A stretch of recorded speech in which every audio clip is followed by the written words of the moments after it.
నమస్తే మ్యామ్. నమస్తే అమ్మా.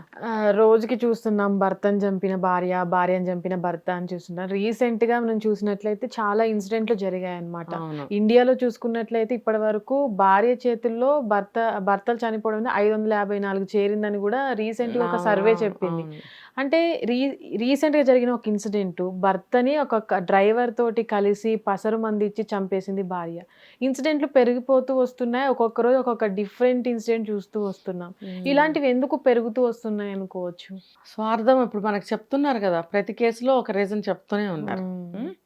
ఇప్పుడు ఈ కేసులో ఏం చెప్తున్నారంటే భర్తకి ఒక 20,00,000 రూపాయలు ఇన్సూరెన్స్ పాలిసీ ఉంది. అది తన సొంతం చేసుకోవాలి భార్య. హ్మ్. అంటే నామినీ జనరల్‌గా భార్య పేరు పెడతారు కదా! భర్త పోతే నాకే వస్తాయి. ఇంకా పక్క నుంచి చెప్పుకోవాలంటే ఆయన ఒక స్కూల్ నడుపుతున్నాడు. హ్మ్. ఆ స్కూలు వ్యాన్ డ్రైవర్ ఒకతను ఉన్నాడు. అతనితో ఈవిడ లవ్‌లో పడింది. హ్మ్. లవ్వా పాడా అంతే అవసరం. హ్మ్. అయినప్పుడు ఆ డబ్బు మనం పొంది వీడితో హ్యాపీ. జంప్ అయిపోవాలి. హ్మ్. మనిద్దరం సెపరేట్‌గా బ్రతుకుదాం. 6 సంవత్సరాల బాబున్నాడట. హ్మ్. ఈ అమ్మాయికి ఒక బాధ్యత లేదు. హ్మ్. ఒక ప్రేమ లేదు. ఒక పాశం లేదు. కదా! మరి కన్న కొడుకుని గూడా వదిలేసి 6 సంవత్సరాలు మరీ చిన్నోడు గూడా కాదు 6 సంవత్సరాలు పెంచావు నువ్వు. హ్మ్. నీ మమకారం ఏమైంది? ఇప్పుడు చాలా జరుగుతున్నాయి అలాగా. మళ్ళీ ఇదొకటి. హ్మ్. ఇది ఎక్కడ మనకి బాంబే సైడా? ఎక్కడో జరిగిందిది. హ్మ్. ఓకే. అయినప్పుడు ఆ బాబు పరిస్థితి ఏంటి ఇప్పుడు భర్తను చంపింది. ఈమేమన్నా ఆ డబ్బు వచ్చేస్తుందా? ఆ డబ్బు తీసుకొని ఇప్పుడు వెళ్ళిపోయిందా? జైల్లో ఉంది. హ్మ్. ప్రతి కేసు తీసుకుంటే ఇంతే జరుగుతుంది అంతే వాణి. జరుగుతుంది. ఎక్కడికెళ్ళిపోతున్నారు వీళ్ళు? ఎక్కడికి వెళ్ళట్లే జైలుకెళ్తున్నారు. జైలుకెళ్తున్నారు. కదా! అవును. మరి అది ఇప్పుడు ఇన్ని వందల కేసులు జరిగినప్పుడు 101 కేసు సరే హ్మ్. 100 జరిగాయి.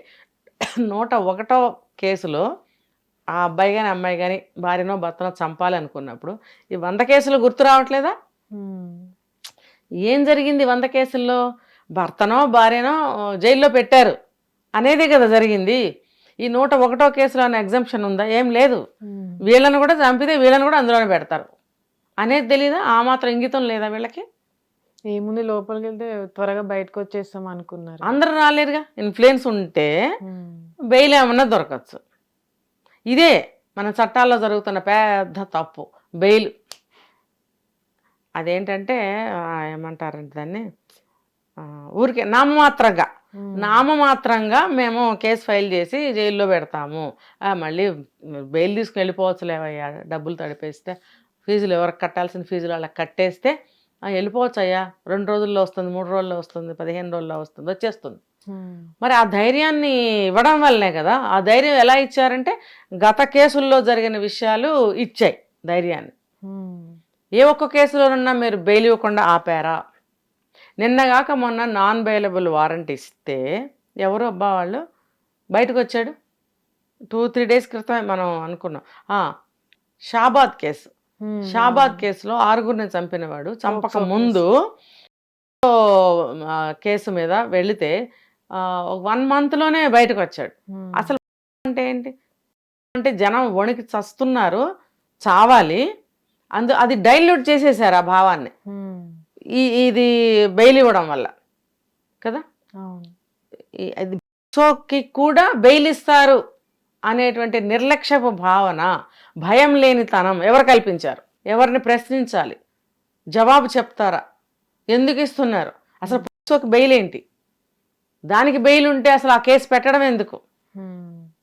కదా! అవును. తెలియాలి ఈ విషయాలు తెలుసుకుందాం మనం కూడా.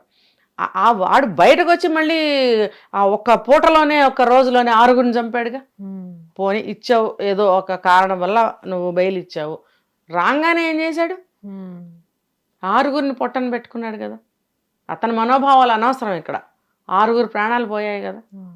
అందుకనే ఈ ఈ భావన ఉండటం వల్ల కూడా ఇప్పుడు నువ్వన్నట్టు మళ్ళీ బయటకొస్తారండి. హ్మ్. బయటికి రానిస్తే ఏముంది మళ్ళీ చేస్తున్నారు కదా! రానివ్వటం ఎందుకు?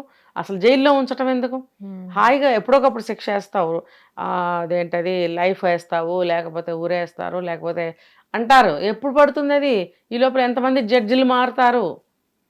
ఈ లోపల ఎన్ని జరుగుతూ ఉంటాయి సమాజంలో. ఇదంతా జరిగేది కాదు. కొన్ని వందల వేల కేసులు పెండింగ్ ఉంటాయి వాళ్ళకి.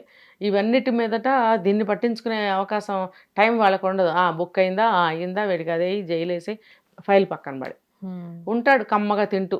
ఒకరోజు మటన్, ఒకరోజు చికెన్, ఒకరోజు ఎగ్గు అన్నీ పెడుతూ ఉంటారు కదా, చక్కగా తిని నీట్గా హాయిగా స్నానం చేసి లోపల ఏదో చిన్న చిన్న పనులు చేసుకుంటూ ఉంటాడు అంతే. జస్ట్ బయట ప్రపంచం ఉండదు అంతే, వాడికి అన్నీ జరుగుతూ ఉంటాయి. వాళ్ళ ఇంటి వాళ్ళు అప్పుడప్పుడు వస్తూ ఉంటారు, క్యారేజీలు పట్టుకొస్తుంటారు. ఇవన్నీ జరగటం వల్ల ఈ నేరాలు చేసే వాళ్ళ సంఖ్య పెరిగిపోతా ఉంది. ఒకప్పుడు జైలు అంటే అదొక భయం, అదొక అమ్మో జైలు అని ఉండేది. కానీ ఇప్పుడు జైలుకి వెకేషన్ కి వెళ్ళి వచ్చేసినట్టు వచ్చేస్తున్నారు. అదే చెప్తున్నా, ఏ మాత్రం భయం లేదు. టాక్ ఎలా ఉందంటే ఏముంది కాసేపు వెళ్ళి వచ్చేస్తాం అంతా. ఇప్పుడు సమస్యలు అందరికీ వస్తున్నాయి, సర్వసామాన్యమే ఇదంతా, ఏం పెద్దగా ఫీల్ అవ్వకు, ఇందులో పరుగు పోయిందని ఏం బాధపడకు అని చెప్పుకుంటున్నారు.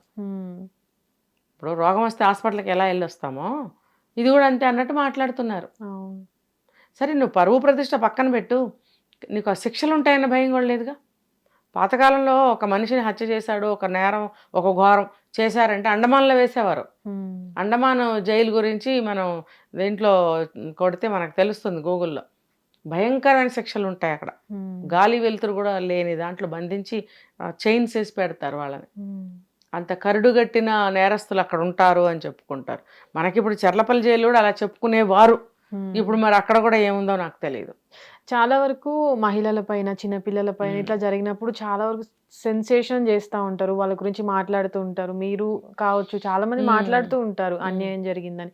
కానీ ఈ ప్రస్తుత పరిస్థితులు చూసినట్లయితే మగవారి కోసం కూడా ప్రత్యేకంగా చట్టాలు తీసుకురావాల్సిన పరిస్థితి ఉంది. ఎందుకంటే వాళ్ళ జరిగే అన్యాయం, మహిళలు అంటే జరగకపోయినా సరే వాళ్ళపైన కేసులు పెట్టడము, వాళ్ళని హింసించడం కావచ్చు చాలా చూస్తున్నాం. చాలా కేసులలో కూడా బ్లాక్మెయిల్ చేస్తున్న పరిస్థితులు కూడా ఉన్నాయి. ఎందుకు ఇట్లా డైవర్ట్ అయింది అనుకోవచ్చు పరిస్థితులు? డైవర్షన్ అంటే ఇప్పుడు చట్టాలు ఎప్పుడూ ఉన్నాయి, మా మగవాళ్ళు కొన్ని యూజ్ చేసుకోలేరు. ఎందుకంటే వాళ్ళకి ఎందుకు చేసుకోవట్లేదు అనేది రీసెర్చ్ చేయాలి. జనరల్గా చెప్పాలంటే ఎందుకులే పరువు పోతుందిలే, ఎందుకులే ఆడ మనుషులే, ఎందుకులే భార్య కదా, తల్లిదండ్రులు బాధపడతారులే అన్న ఇదితోటి ఊరుకుంటూ ఉంటారు చాలామంది. ఇప్పుడైతే బయట పడుతున్నారు చాలామంది. ఇంకా మార్పు రావాలి. ఇంకా ఇప్పుడు ఇప్పుడు భర్తల్ని చంపడం అనేది, భార్యల్ని చంపడం అనేది మెయిన్గా నడుస్తుంది. ఇప్పుడు రోజుకి సగటున 2-3 జరుగుతున్నాయని మనకి తెలుస్తుంది సర్వే వల్ల. ఇది చాలా ఘోరం. ఇప్పుడు ఇది ఎటు తిరిగి మళ్ళీ అక్కడికే వస్తుంది. ఇప్పుడు అన్ని విషయాలు లీగలైజ్ చేసేస్తుంటే ఇలాగే ప్రవర్తిస్తారు. సరే లీగలైజ్ చేసినప్పుడు చంపడం ఎందుకు నువ్వు? నో, అతని ఆస్తిపాస్తులు కావాలి. మొన్న దీంట్లో మన యూట్యూబ్లోనే చూశాను నేను, ఒక చర్చకు వచ్చింది, ఒక పంచాయతీకి వచ్చింది ఒక కేసు. వచ్చినప్పుడు లవరు ఇటు భర్త ఇద్దరు, ఏమ్మా నీకేం కావాలంటే ఆస్తి కావాలి. ఎక్కడి నుంచి కావాలంటే భర్త ఆస్తిలో నాకు వాటా. ఎందుకమ్మా అంటే నేను నా లవర్ ఎట్లా బతకాలండి. ఎలా ఉంది ఇది? నేను నా లవర్ బ్రతకడానికి భర్త ఆస్తి ఎందుకు? ఇప్పుడు ఇక్కడ పాము కాటు చేసి భర్తను చంపింది కదా ఈవిడ కూడా ఇన్సూరెన్స్ డబ్బులు కోసమే. ఆ డబ్బులు అతను చంపేస్తే నామినీ నేను కాబట్టి, సెకండ్ నేమ్ నాది కాబట్టి ఆ డబ్బు నాకు వచ్చేస్తుంది, నాకు ఇష్టమైనతో నేను ఎంజాయ్ చేస్తాను. రేపొద్దున ఆ డ్రైవర్కి కూడా ఇంకొకడు ఎవడో నచ్చితే ఆ డ్రైవర్ని కూడా ఏమంటారు ఫినిష్ చేస్తుంది అనేది వాడికి ఉందా? హెల్ప్ చేసేలా అమ్మాయిని భర్తను చంపాడు, ఇద్దరు కలిసి హెల్ప్ చేశాడు అమ్మాయి చంపేయడానికి. పావుని తీసుకొచ్చి, ఎక్కడి నుంచి తీసుకొచ్చాడు? పావుని తీసుకొచ్చి న్యాచురల్గా చంపేస్తే వాడికి ఆశ అనమాట.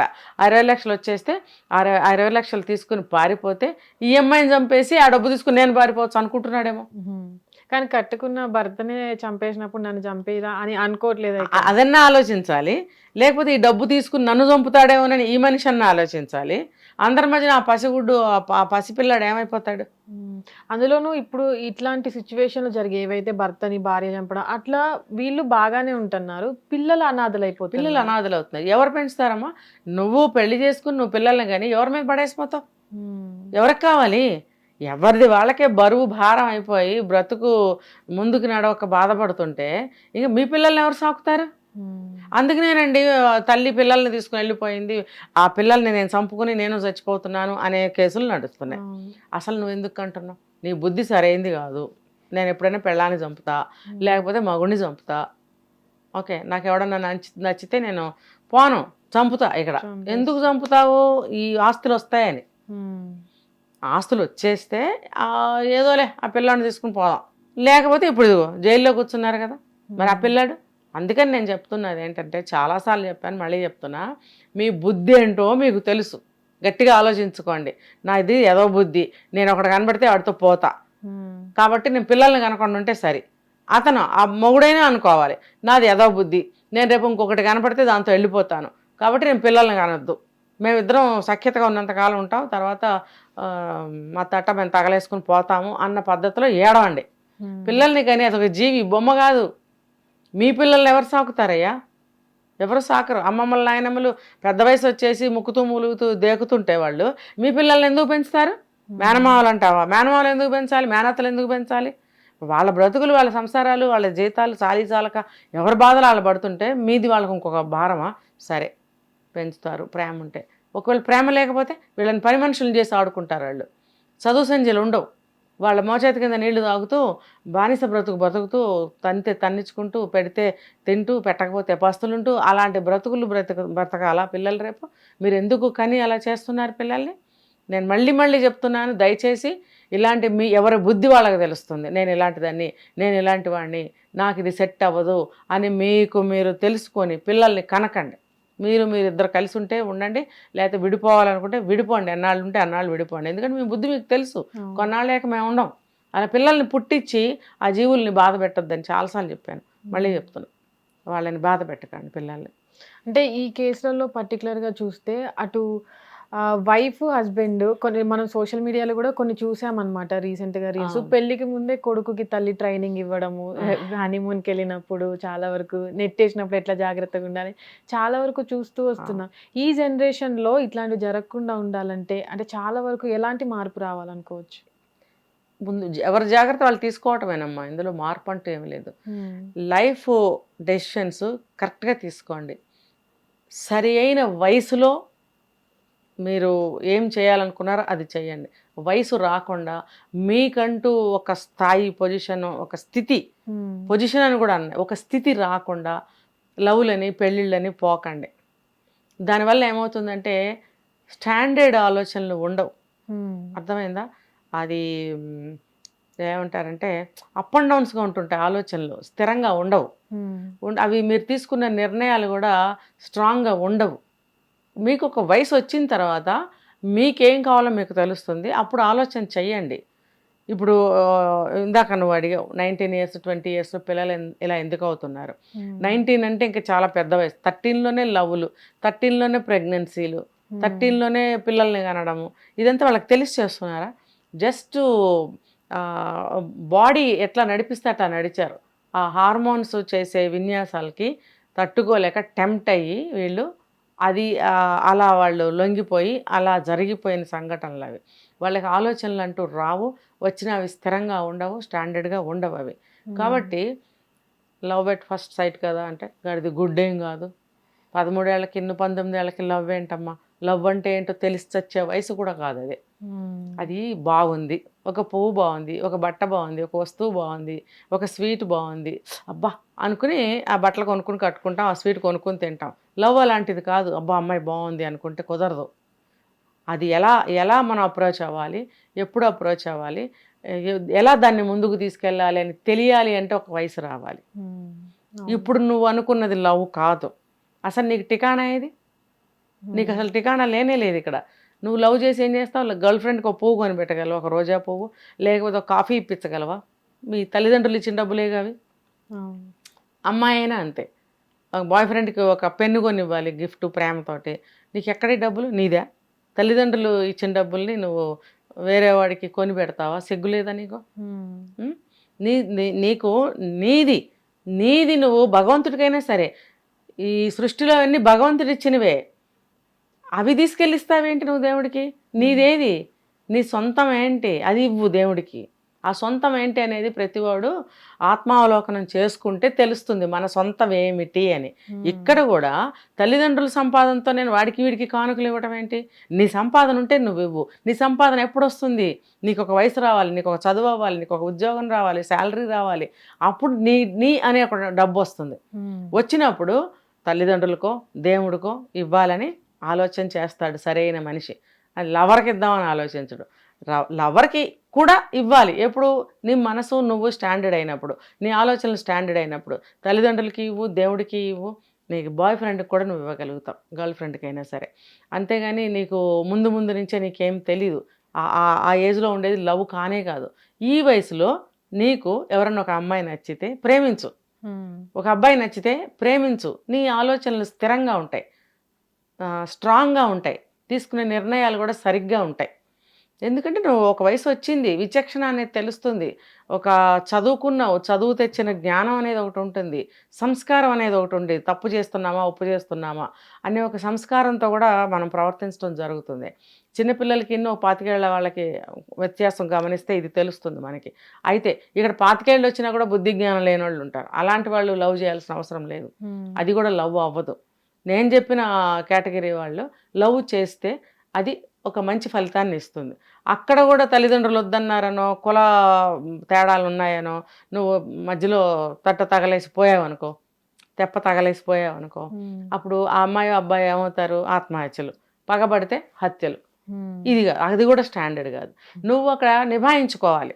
అంటే చెప్తారు కదా, వాదా నిభానా హై, వాదా దియాతో నిభానా హై అంటే మాట ఇస్తే నిలబెట్టుకోవాలి కదా. ప్రమాణం చేసావంటే నువ్వు దాని మీద నిలబడాలి. కాబట్టి నువ్వు ప్రేమించాను అంటే అమ్మాయి అయినా అబ్బాయి అయినా సరే, నువ్వు దాన్ని నువ్వు కాపాడుకుంటాను, నిలబెట్టుకుంటాను, నీతో కలిసి నడుస్తాను లైఫ్ అంతా అని అనుకున్నప్పుడే అది నిజమైన ప్రేమ అవుతుంది. నువ్వు ప్రేమించిన ఆ ప్రేమ నిజమైతే నువ్వు ఇలా చేయాలి. మళ్ళీ పెద్దవాళ్ళు వద్దన్నారు, కులాలు అడ్డొచ్చినాయి అని అమ్మాయిని వదిలేస్తే, రీసెంట్గా కేసు జరిగింది, అది అమ్మాయి ఆత్మహత్య చేసుకుంది, సాఫ్ట్వేర్ చేసుకుంది కదా. కాబట్టి నిజంగా ఆ అమ్మాయి బాగా నమ్మింది, మనస్ఫూర్తిగా ప్రేమించింది, మరి నీకు కుదరలేదు అనుకో, ఆ అమ్మాయి సున్నితమైన మనసు కాబట్టి, మాట మీద నిలబడే మనిషి కాబట్టి బ్రతకలేక ఆత్మహత్య చేసుకుంది కదా. కాబట్టి ఏదైనా సరే ఒక వయసు, ఒక స్టాండర్డ్ ఆలోచనలు వచ్చినప్పుడే మీరు చేయండి. ఒకవేళ ఈ లోపలే మీకు ఆలోచనలు వస్తే కంట్రోల్ చేసుకునే కెపాసిటీ మీలో ఉండాలి. ఇదేదో ఇష్టపడిపోయాను ఇది లవ్ అనేసుకుంటే కాదు, ఇది లవ్వా కాదా అని ఆలోచించటమే కంట్రోల్. ఇది లవ్ కానట్టుందే అని అనుకున్నా నీకు నువ్వు కంట్రోల్ అయినట్టే. కాబట్టి మలుపు దగ్గర ఆగి ఆలోచించి నిదానంగా వెళ్ళమని చెప్పాను. ఇది ఒక మలుపు. ఇక్కడ ఇది నీ ఆలోచనలు, నీ ప్రవర్తన, నీ ప్రేమ నిజమా కాదా ఇక్కడ నువ్వు ఆలోచించుకోవాలి. ఎందుకంటే ఇది ఇంకొక మనిషితో ముడిపడి ఉన్న వ్యవహారం కాబట్టి ఆ అమ్మాయికి అన్యాయం జరగకూడదు, అబ్బాయికైనా సరే. నువ్వేదో టైంపాస్కి ఆడుకుంటే పక్క జీవితం ఏమవుతుంది? కాబట్టి అక్కడ కూడా నువ్వు సరైన ఆలోచనలు చేయాలి, కంట్రోల్ అనేది ఉండాలి. అప్పుడు ఇలాంటివి జరగకుండా ఉంటాయన్నమాట. హిట్ టీవీ యాప్, ఇందులో short news, live news, entertainment shows, movies, digital magazines తో పాటు మీ జిల్లా వార్తలను కూడా ఫ్రీగా చూడొచ్చు. ఇంకెందుకు ఆలస్యం, వెంటనే హిట్ టీవీ యాప్ ని డౌన్లోడ్ చేసుకుని ఫ్రీగా ఎంటర్టైన్మెంట్ పొందండి. Hit TV app. Hit TV app. Please download hit TV app. Hit TV app ని ఫ్రీగా డౌన్లోడ్ చేసుకుని ఎంజాయ్ చేయండి. మీకు నచ్చిన ఎంటర్టైన్మెంట్ కోసం హిట్ టీవీ యాప్ ని ఫ్రీగా డౌన్లోడ్ చేసుకుని ఎంజాయ్ చేయండి. హిట్ టీవీ యాప్ ని డౌన్లోడ్ చేసుకుని ఆస్వాదించండి, ఆశీర్వదించండి. ఇంతమంది సెలబ్రిటీలు హిట్ టీవీ యాప్ ని డౌన్లోడ్ చేసుకోండి అని చెప్తున్నారంటే ఎంత మంచి యాప్ ఆలోచించండి. అమెరికా అమెరికా అమెరికా అమెరికాలో చదవాలనుకునే వాళ్ళకి విశ్వసనీయమైన పేరు మన శౌర్య కన్సల్టెన్సీ. UK లో 1 year masters, UK లో 1 year masters, 2 years work permit up to 5 years visa. Contact Saurya Consultancy. Contact 89851 89851.